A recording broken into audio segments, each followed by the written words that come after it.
Olá! Estamos iniciando mais uma etapa do projeto Crie Bem, nosso segundo fascículo dessa parceria da Bayer com a revista DBO.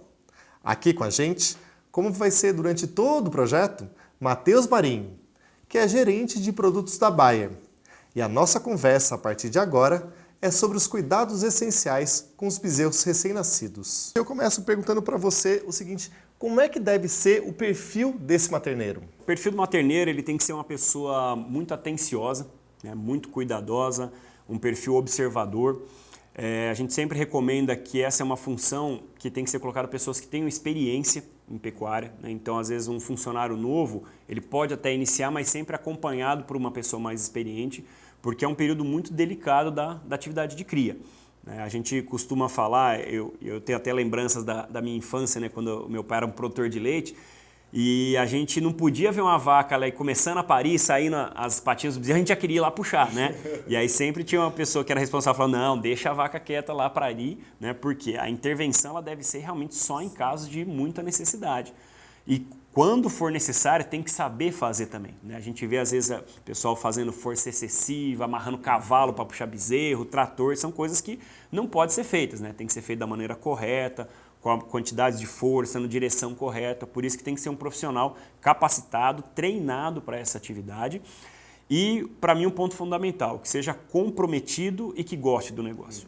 Né? Porque ela é uma atividade que demanda, a vaca não tem horário para parir, às vezes ela pode parir de dia, mas pode parir de noite, de madrugada, e às vezes eu vou precisar fazer uma intervenção durante a madrugada.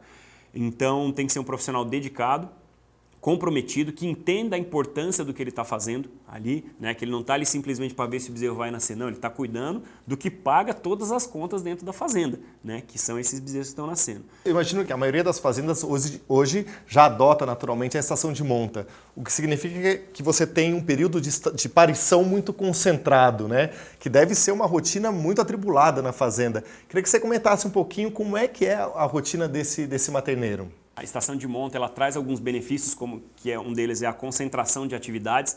Então, realmente, você consegue ter uma concentração de nascimentos também, ali em torno de 3 a 4 meses, dependendo da fazenda, de nascimentos. Só que, por outro lado, também é um período que demanda bastante, né? Eu lembro, na época que eu estava no campo, né, a gente chegava até algumas fazendas que tinha 20, 30 partos ali num final de semana. Então, às vezes, a gente até, na época quando eu fazia estágio ou quando comecei a trabalhar, a gente fazia plantão na fazenda para ficar lá ajudando o pessoal, os materneiros, né, para quando precisasse e tudo mais. Então, os materneiros eles devem, no mínimo 2 vezes por dia ir lá e ficar um período em torno ali de pelo menos 40 minutos a 1 hora observando o lote dos animais, né? Óbvio, observando de longe a distância, né? Não ficar ali andando muito nos meios dos animais, não estressando, porque como a gente falou, é um momento bastante delicado, a gente está tendo uma inversão de hormônios dentro da vaca, então se eu estressar esses animais eu posso antecipar um parto que ainda não estava na hora de acontecer. Não pode ter, obviamente, cachorro, outras coisas que estressem as vacas nesse período. E aí o materneiro ele deve ir, o ideal seria até mais, né, umas 3 vezes por dia, ir lá observar, ver os animais que estão começando o trabalho de parto, ficar ali observando, ver se esse animal vai precisar de auxílio ou não. E às vezes, dependendo se ele vai fazer uma rotina, às vezes de final de tarde, e vai lá, observa, vê que tem animais começando a parir, às vezes durante a noite ele vai precisar ir lá com uma lanterna, com um farolete para ver se essa vaca conseguiu parir, porque se às vezes ele deixar só para o outro dia, pela manhã e ver, já pode ser tarde demais, a gente pode perder um bezerro ali, ou uma vaca até que não esteja conseguindo criar. Um dos temas que a gente abordou nesse segundo fascículo são os primeiros cuidados, né, aqui com os bezerros. E eu queria destacar a questão da cura do umbigo, né, que eu acho que é um ponto essencial. E eu te pergunto assim, tem ainda muito erro no campo? O produtor erra muito para fazer a cura de umbigo? Por incrível que pareça, é um manejo bastante simples, mas ainda a gente vê muito erro, né? A gente considera hoje, dentro de um manejo sanitário de um bezerro, 2 manejos que são realmente muito importantes, né? Os 2 mais importantes, que é o fornecimento do colostro e a cura de umbigo. Sem esses 2 manejos, você já compromete muito a saúde e a produtividade de um bezerro. Pode usar, né, os melhores produtos que existem no mercado, mas se não fizer esses 2 manejos bem feitos, esse bezerro não vai conseguir desempenhar bem.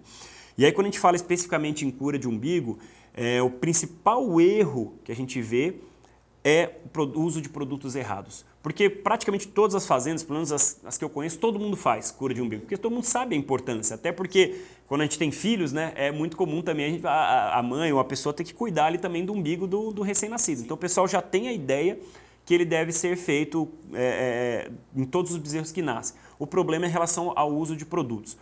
Porque criou-se uma cultura muito grande no nosso mercado brasileiro, com alguns produtos que são indicados para mata-bicheira, de se usar esse produto na cura de umbigo. Que são aquele spray? Aqueles sprays, exatamente.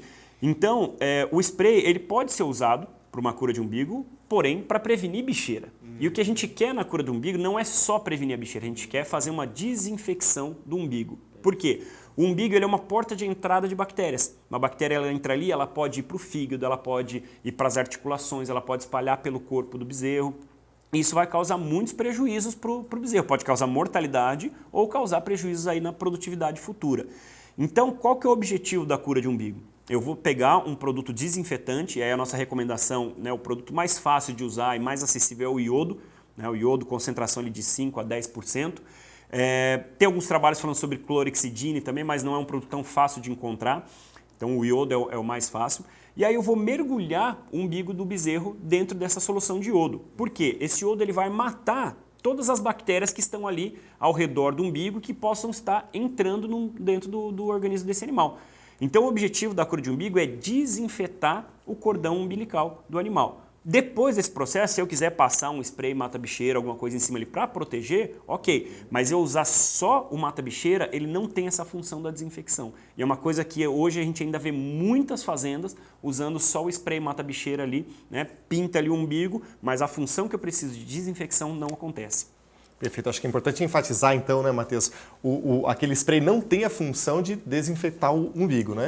Exatamente. A função dele é prevenir bicheira. Desinfecção de umbigo a gente faz com iodo, com produto que é realmente para essa finalidade. Nas fazendas, além da cura do umbigo, você tocou num ponto que é importante, que é a questão do fornecimento de colostro, né, que vai garantir a imunidade desses bezerros. Às vezes a gente encontra aqueles bezerros guachos, né, que foram abandonados por algum motivo. Como é que deve ser feito o manejo desses bezerros? Não é? Como é que dá para evitar um pouco que esse bezerro apareça no plantel? O bezerro guacho, normalmente, ele acontece por algumas falhas que a gente possa ter no manejo ali no momento da aparição. Né? Então, eles são mais comuns em lotes de novilhas, porque é um animal que não tem experiência de parição, né? A mãe de primeira viagem, né? Então, essa novilha não tem tanta habilidade materna. Então, se eu estressar esse animal no momento que ela parir, que ela está com o bezerro novo ali, ou o bezerro nem nasceu, eu já vou lá pegar esse bezerro, mexer nele, e ela pode acabar abandonando esse bezerro. Ela ainda não criou aquele vínculo, né, entre ela e a cria, então ela pode abandonar esse bezerro. Pode acontecer em animais, né, primíparos ou multíparas? Pode, mas é pouco comum. Né? O mais comum são em novilhas. E aí, para evitar, é justamente aquilo que a gente falou sobre o papel do materneiro. Tem que tomar bastante cuidado na intervenção, não só durante o parto, mas também logo após o parto. Porque às vezes em algumas fazendas o peão viu que o bezerro caiu no chão, né, como a gente costuma falar, a novilha acabou de parir, ele já vai lá querer pegar o bezerro, limpar o bezerro. Não faz isso, deixa de longe, espera ver se a novilha vai lá, deixa ela lamber o bezerro, cheirar o bezerro, porque isso é muito importante para ela estabelecer esse vínculo com o bezerro. E aí, depois disso, aí sim eu vou avaliar se esse bezerro tomou o colostro, aí que eu vou fazer a cura de umbigo, mas algumas horas depois do parto, eu não vou imediatamente a hora que pariu. E como é que o produtor sabe se esse bezerro não mamou o colostro? Isso aí a gente observa, né, os animais, então por isso que esses períodos de observação do materneiro são importantes, porque muitas vezes ele vai ver o bezerro levantando, indo ali, cheirando, né, o teto da vaca, o úbrio da vaca e conseguindo mamar. Mas a gente começa a desconfiar que um bezerro não mamou o colostro quando a gente vê, chega num piquete de maternidade, a gente vê um bezerro recém-nascido, por exemplo, que nasceu durante a noite ou nasceu no final do dia anterior, e esse bezerro ele ainda está com o vazio muito no fundo, né, a vaca está com o úbere cheio. Então, se o bezerro mamou, ele tem que esvaziar esse úbere, o bezerro tem que estar ali com o vazio um pouco mais cheio. Então, esses são pontos que a gente começa a desconfiar e tem que cuidar para ver realmente, porque se esse bezerro não estiver conseguindo mamar, eu tenho que fazer algum manejo, né? Seja ele prender a vaca para esse bezerro mamar, ou às vezes eu posso até tentar tirar o colostro dessa vaca para poder fornecer para esse bezerro, porque como a gente falou, os bezerros, pela maneira que a placenta da vaca ela não permite a passagem de anticorpos para o bezerro. Então o bezerro ele nasce sem nenhuma proteção. Ele vai começar a desenvolver proteção na hora que ele cair no chão e começar a ter contato com agentes. Então por isso que é muito importante que pelo menos nas primeiras 6 horas de vida, um bezerro mame no mínimo 2 litros de colostro. Né? Porque isso já vai trazer uma carga ali de anticorpos bons para esse bezerro, né, que o colostro vai passar e vai ajudar a proteger o bezerro ali nos primeiros meses de vida. Algumas fazendas têm o que a gente chama de banco de colostro, né?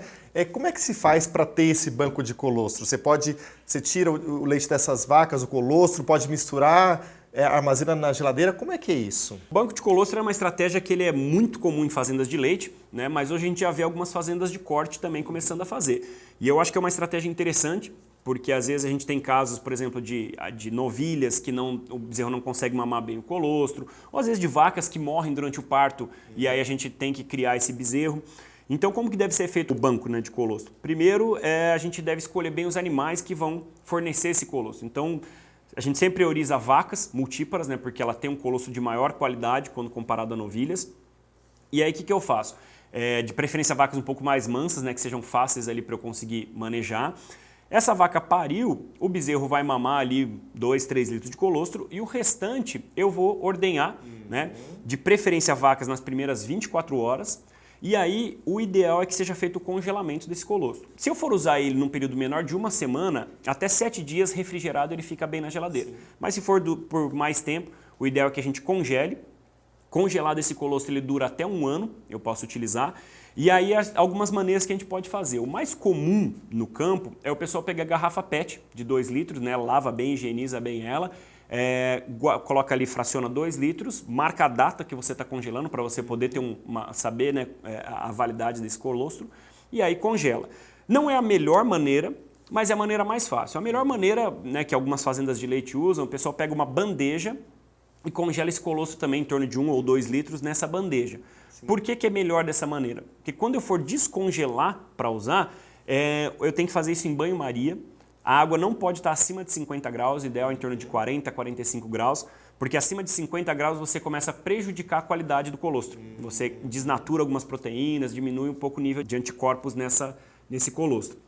Então, quando você faz isso numa garrafa PET, para descongelar, ele começa a descongelar de fora para dentro. E isso não é tão bom quanto se você tiver numa forma ali que ele vai descongelar todo por igual.